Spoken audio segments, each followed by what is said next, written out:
दिनैनि बे गोदान भिडिअ गासै बर' रायजो राजाखौ आरोबाव फिन खनसे बरायनानै लानाय जाबाय वेस्ट बेंगल आलिपुर डिस्ट्रिक्ट साथाली गामियावहाय दङ रमेश चन्द्र सुब्बा बिथांजों दाखालि जोंनि बर'निनो गुबुन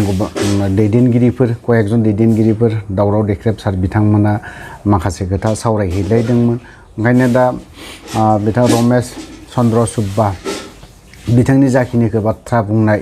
बेखौ नोंथांमोननि सिगाङाव खोन्थालांनि आरो नायलां दिनैहाय बिथाङा कुच बिहारा सोरनिमोन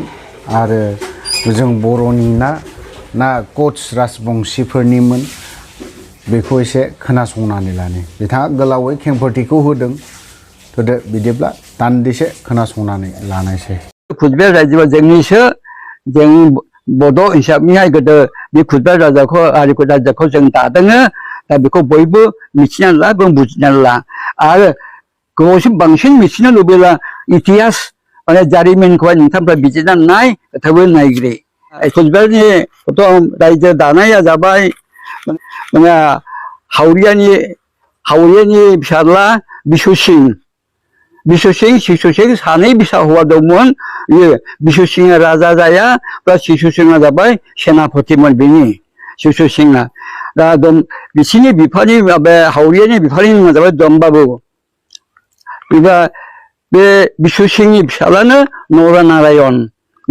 फिसाफ्रा लक्ष्मी नारायण बेबादि जालांदों जोंनि बंस'मोननिफ्राय फैदों सुबाया बेखौनो आङो दा बयनि सिगाङावहाय आं बुंनानै खोथानायसै दा कुचबिहारनि जायहा कुचबिहारखौहाय माने राजाखौ दादों बेनि गुदिनि बियानि नामा जाबाय दम्बारुमोन दम्बारुनि बिसालानि नामा हावरियानि फिसाज्ला बिशु सिंह नरनारायणनि फिसाया लक्ष्मी नारायणफ्रा महिनारायणफ्रा जादों दर्प नारायण बेनिफ्राय कुन्द नारायण बे कुन्द नारायणनिफ्राय प्रथम सुबादारि पदखौहाय बिनो होग्रोदों कुन्द नारायणफ्रा जादों हरिनारायणफ्रा कन्दर्प नारायण बेनिफ्राय खनीन्द्र नारायण बेनिफ्राय शुभेन्द्र नारायण बेनिफ्राय खेलेन्द्र नारायण बेनिफ्राय नाथ नारायण जयसिंह रामशंकर बे रामशंकरनि फिसाफ्रा माने दुदुरामनि फिसाफ्रा चन्द्र सिंह सनेश्वर आरो रमेश आरो लंकेश्वर दा लरेन्सआ जाबाय आंनो नायबाय दा जोंनि सुबादार खामानियाखौहाय सोर होआ बै लक्ष्मी नारायणनि बिसौ प्राण नारायण आरो बिनि फिसाज्लाया बीर नारायणआ बे लक्ष्मी नारायणनि फिसाज्ला बीर नारायणआ बे नाजिर पदनाखौहाय होआ बे लक्ष्मी नारायणनि बिसौ प्राण नारायणआ मोननै पद होआ सुबादार आरो मोनसे जाबाय देवान बे मोननै पदनाखौ होदों दा बेनिफ्रायसो जोङो कुन्द नारायणनिफ्राय जोङो सुबाया सुरु जादों बे कुन्द नारायणनिफ्राय जोंनि पल ओरैनो जालांबाय नैबे जोंनि आंनिसिम सफैबाय आरोखि दा बेवहाय गेजेरावहाय दंबावो कुन्द नारायणनि उनावहाय हरिनारायणनि उनावहाय कन्दर्प नारायणनि उनावहाय खनीन्द्र नारायण बेनि उनावहाय शुभेन्द्र नारायण बेनिफ्राय खेलेन्द्र नारायण बेनिफ्राय नाथ नारायण जयसिंह रामशंकर दुदुरामनिफ्राय सफैबाय आं होननानैहाय जों बिदा फंबाय साब्रै दा एसेनोसै रायजो राजाफोर आं बानायनानैहाय कुन्द नारायणखौहाय बिनि दायित्व जागोन बबे भुटानिसफ्रा कुचबिहार राजानि रायजोनि माने बे हाजो जिं जे हा दंमोन बे हाफ्रा जाहैबाय फर्जाफोर दंमोन बे फर्जाफोरनि बे अमा बोरमा मोसौ बायदिसिना माने आबाद बेखौ लुटपाट खालामनानै लानानै हाजो फारसे खारलाङोमोन दा बेनिखायनो बेखौ बन्द' खालामनो जाहाथे फैनानै लुटपाट खालामनो हाथों बेनिखायनो कुन्द नारायणखौ सुबादार पद होनानैहाय जयगावआव बिनि न' लुनानै होनानैहाय बे जयगाव आरिनिफ्राय लानानै जे सानजा बारिसिम बाक्सासिम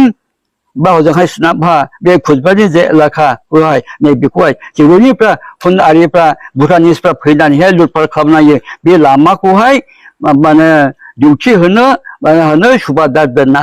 बे सुबादारनिनो बंसधर आं बेवहाय जों खुजबारि राजानि आरोहाय राजधानियाव थायामोन जोंखौबो जायगायावहाय दोनना न' होनानैहाय खुजबार राजाया दा बहाय बेनिफ्रायसो जों थाङोमोन दा बेनिफ्रायनो लिंहरला खुजबार राजानि बे माबा बायदिसिना उत्सब जाला फोरबोफोर जाला थाङोमोन लिंहर जानानैहाय नुजायोमोन यथेस्ट सनमान होयोमोन जोंनि आरिफोरनो बंसफोरनो दा एसेनोसै आरो मा बुंबाव जों आरिया बे राजबंशीफ्रा गावसिनि होननानै बुङा लायो खिन्थु बे नङा बे खुद जोंनि बर'नि रायजो बियो बड'फ्रानो दादों रायाखौलाय गोदो आगोला राजबंशी जाथियानो गैयामोन बे मेस कच फलिया आरो बे जात मोनब्रैसो राजबंशी जाथि सृष्टि जादों बिनि सिगांथ' गैयामोन खुजबारा बिनि सिगांनो राजबंशी जाथि सृष्टि जानायनि सिगांनो माने खुजबार रायजोआ जानानै फैदों खुनानै फैदों बिसोर सिगां आंनि आबौ रमेश चन्द्र सुब्बानि जे बंशनि खोथा बुंदों बियो बेखौहाय आंबो गायसननो मानोना बिसोरो कुचबिहार महाराजा जे कुचबिहार राज्य बे कुचबिहार राज्यजों सम्पर्कित बिसोरनो भागिद्राय माने बिसोर थांलाय फैलाय खालामोमोन आरो बे जाहा बुंलांदों गावसिनि सम्पर्के बियो थिगखा आरोबाव खुनु आरि सन्देह गैया बेनिखायनो सोरबाफ्रा जुदि बे कुचबिहार रायजोआ बर'फोरनि नङा होननानै बुङो एबा सोरबाफ्रा जुदि बुङो जे बे कामतापुरमोन बे राजबंशीनि बा कच राजबंशीनि रायजोमोन होननानै बेनिहाय नोंथांमोना बयबो नुजोब्बाय जे साक्षात जे रमेश चन्द्र सुब्बा बेयो जे बंशधर दिनैसिम थांनानै दङ जों बेखौ नुनो मोनबाय आरो बेनिखायनो जों गोनो गोथो जानो नाङा बिथांनि बुंनाय माखासे खोथा बाथ्राफोरखौ नोंथांमोना खोनाबाय जानांगौ रमेश चन्द्र सुब्बा बिथाङा जेरैबायदि खोथा बुंदों थारैनो जुदि बिथांनि बुंनाया जुदि नंमारगौबा हयतोबा जोंनि नेक्स्ट जेनेरेसन बा जेनेरेसन टु जेनेरेसन बिथांमोना हयतोबा बेखौ लानानै नांलांफिननोखौ हागोनखौ होननानै आं सानो थ' लोगोफोर आं भिडिअखौ बारा गोलाव खालामा आं बेखिनियावनो दोनथ'नो सानबाय जय बर' हारिमु